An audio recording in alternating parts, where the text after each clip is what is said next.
Well, if you've come back for part 2 of the history of soda, I thank you very much. If you are here and you have not watched part 1, then you can go back and watch part 1. Or not, I don't care. I'm not here to tell you what to do. I'm your old pal John. We're easy going here. So if you want to watch this and then never watch part 1, that's fine too. So we're easy going here. But you've missed a little bit. I'll catch you up real quick. Soda was invented in 1767 by Dr. Joseph Priestley. That is the putting carbonated or putting carbon dioxide bubbles into water. And so he invented carbonated water in 1767. Various improvements. The Irish in 1851 made ginger ale. There were, God, what was it? Late 1700s was Schweppes came out, then Verner's, then Dr. Pepper, then Coca-Cola. So in case you ever want to know, Coca-Cola was by no means the first commercially available soft drink. There were some before that, and most of them you can buy to this day. So anyway, that kind of brings us into the late 1800s, where the advancements started to be less in the invention of sodas. You could add cherry flavor to it, or you could do this or do that. Root beer was made by boiling roots that gave it a flavor, and the soda flavors were injected into the carbonated water, blah blah blah. And the advancements started coming in the way that the soda was distributed. In 1892, a fellow by the name of William Painter invented a very simple thing that we all take for granted. That's the bottle cap. Prior to that, you'd have a little cork or something in there that you'd take off to get your soda. So he said, "Oh no, this is a machine. Can stamp this thing on there and we'll pour the soda in, stamp the bottle cap on there, and ship it out." And so that was a real advancement, and a major advancement came in 1899 that drove down the cost of soda and made it much more universally available, and that is machines that could blow a glass bottle. Bottles prior to that were hand blown. I mean, you'd have, hot glass. You ever seen Dale Chihuly or his assistants blowing glass? That's the way everybody did it back then. So that's kind of the way you had to do it. Glass making, by the way, is really very interesting. I used to work at a historic mansion, and in that mansion were 2 huge mirrors over either fireplace in these double formal parlors.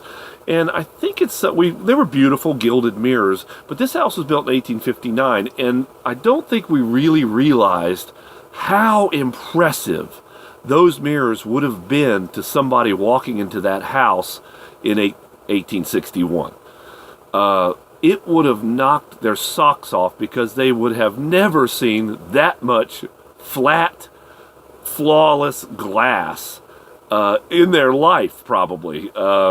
Glass was very difficult to get completely flat and get the bubbles out of it and all that stuff. So, like, if you look at in this same house, if you look at the windows to the outside, there's bubbles and streaks and other things that just are part of the glass making techniques that were accepted. Bubble, streaks, and problems, and there were several ways of getting your glass flat. It could come out of a furnace, and there was grinding and shredding and that sort of thing that needed to happen to try and get the glass flat. Or there was another technique, and this was kind of a rare technique that I heard about. And I'm going to demonstrate here. Let's say that this cup is a lead container, and that this bottle is also a lead cylinder. And we put them together, and you have an area down in here that you could pour. And what they would do is pour melted glass into this thing, let it cool, pull it out, and then you would have a piece of glass that was like this. That was in a cylinder. And then you could cut that piece of glass, heat it up again, and flatten it out. Pull it out flat. And that's one way that they would make flat glass.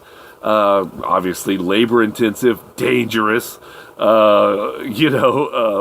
of making glass. But they did everything that they could. I think it was in Pittsburgh was the first place in America that they made glass. If you look, and that was right before the Civil War. If you look at houses prior to that, houses built in America in the 1700s, the panes of glass are like that big. They're very small. And the reason being is that they had to be shipped over from England. Big panes of glass could break, and they had to be shipped over from glass-making facilities in Europe. So the smaller they were, the less likely they were to break. And even though over here we had to make a bunch of muttons and to put them in, didn't matter. At least we got our glass eventually, and we got it over here in one piece. In most cases, talk about shipping it over on ships, via the waves. So, anyway, but that's not necessarily the way that bottles were made. So I guess I digressed for no reason. The bottles were blown, but in 1899 they invented a machine that could do that. That made production of soda. It made soda basically tremendously more accessible to the average person. And by the way, soda was a great equalizer. Even in before the invention of bottles, for example, or before soda was bottled, I should say. Bottles were invented long before soda, but before soda was bottled and sent out to people, soda was available at soda fountains. Soda fountains are a late, like an 1870s invention, and you could go into the soda fountains and get a soda if you were white. The soda fountains were generally segregated, and in most cases there was not a soda fountain available for African Americans. But whenever sodas were sent out in bottles, basically everybody could get it. As long as you had a nickel, you could have a soda. So bottling sodas was a great equalizer for this particular product. Although I want to make it clear that I'm not endorsing sodas, despite the fact that I'm quite a soda drinker myself. It's not something that's good for you. And so my little disclaimer here would be try and quit drinking sodas if you can. I will support you wholeheartedly if you tell me that you could kick your soda habit. My particular drug of choice in this case is Mountain Dew.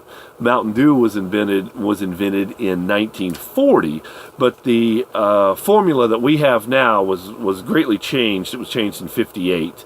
Pepsi bought Mountain Dew in 61 and expanded it as a national brand, and now it is the heavenly manna that I drink every morning instead of coffee. So anyway, that's a little history about Mountain Dew there for you. But predating, well, actually, I shouldn't say predating. In between that period was the first diet drink, and it was called No Cow. And it was a form of ginger ale. By the way, root beer naturally has no caffeine in it because of the way it's made. It's a little bit rare. It's you have to add caffeine to root beer if you want root beer with caffeine. I don't know why you would ever do that, but so if you're going to drink soda, root beer is better from the caffeine's point of view. Unfortunately, from the sugar point of view, it's worse for you, and also from the weight gain point of view, root beer's a little worse for you. But so anyway, advancements started being made in the way that soda was distributed once we got on into the 1900s. 1962, they started canning them. Actually, they were canned before that, but they had the old type of church keys, they called them, and then finally they came up with a pull tab in 1963. Which would pull back so you could get the soda. In 1963, they invented the pop top, which is the type that would pull off and leave a little, hole there. Those Pop Tops ended up everywhere. There were Pop Tops on beer, Pop Tops on soda, and so the people would pull the Pop Tops off and just pitch them, and so they just ended up everywhere. They were in every lake, on every street. They were just Pop Tops from soda were everywhere. And it wasn't until 1865 that we started seeing sodas available in vending machines. Now, a clever person might say, but John, what about automats? And that's a great question, and that is probably going to be the subject of my next something interesting, automats. What's an automat? Well, I'm not going to tell you right now. I'll just have to tell you later. Don't worry, I will. I'm just going to keep you in suspense. But yeah, so that was really the first, 65 was the first time we started seeing vending machines all over the place.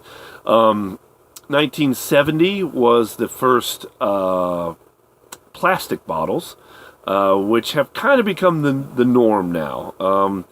You don't see soda in glass bottles very often anymore. It's not necessary to keep the soda fresh. The sodas stay, retain their properties in plastic bottles as well, as well as cans and glass bottles. But there's still nothing like a Mountain Dew out of a glass bottle. Mwah! Magnifique. And in 1974 was a big and important invention, and that's the stay-on tab, which is like, well, I don't have I should have had one as a demonstration, but you know what a can is, right? Go to the store. Look at look at the can. When you pop it open, it all stays together. Now, there's another little aspect of that. There's the reason that I wanted to show you, and that is if you take the tab that you just popped open and it's laying back here, you turn it around and you can put a straw in it, and it'll hold the straw. So that's why there's a little hole on one end of the of that pop. Of that stay-on tab. We don't call them Pop Tops anymore. They're stay-on tabs, and so you can spin it around and stick a straw in it. Something that I've never seen anybody do, but I'm sure somebody's figured it out.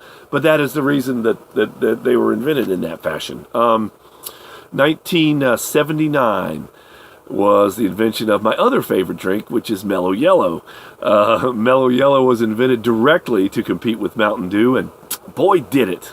Mellow Yellow is great. It's the only decent substitute to Mountain Dew. All the other knockoffs just don't work. I mean, like Food Lion's got Mountain Lion, and oh boy, I had a whole string of these things. Mountain Lightning, that are Mountain Dew knockoffs. That that were pretty funny. I mean, pretty clever. But it's the same thing with I can't believe it's not butter. Walmart's brand is Isn't It Butter? And I think Food Lion's got one that says I totally thought it was butter. You know what I mean? They all have these. Those are real brands, by the way. I'm not making this up. But they all have this kind of, when you have a knockoff brand, you've got to allude to the original brand, so what people so people know what they're gonna taste. Dr. Thunder instead of Dr. Pepper, that okay, that's gonna kind of taste like Dr. Pepper. Mr. Pibb, by the way, came out a little later to compete with Dr. Pepper as well. I guess you probably already knew that. And then on the reason I have these dates is that I researched them on a website. My previous ones I spoke kind of extemporaneously, but on this one, since we're talking about a historical rundown, I did a little bit of research, and I looked on these dates came from a website, and then for some reason, and I guess I'll include it here, they said 1981 was the invention of the talking vending machine. That lasted about a year, and nobody gave a crap about it. It was stupid 80s stuff. But anyway, talking vending machines, that happened. I don't know if anyone remembers one, or if I think I have a vague memory of one. I was born in '73, mid 40s now, but I think I have a vague memory of a talking vending machine, but I don't really know. Well, anyway, that's the history of soda. As sodas kind of continue to evolve and change, I think we'll find that there are some staples that will not change, And I guess if my money has anything to do with it, there's a few that will be around forever, or at least as long as I am gainfully employed and spending my money on Mountain Dew and other such things. But the history of soda is an interesting one, and so we kind of all got here in a real honest fashion. But if you can quit sodas, then you have my full support. Maybe I'll try and give it a shot too. Thank you for tuning in to Something Interesting, and be sure to keep a lookout for upcoming videos. I'm going to try and not make this a cobweb. I've got several things on deck of interest for you. And so hopefully you were able to stay with me through this rather lengthy video series, and I appreciate your attention, and see you next time on Something Interesting.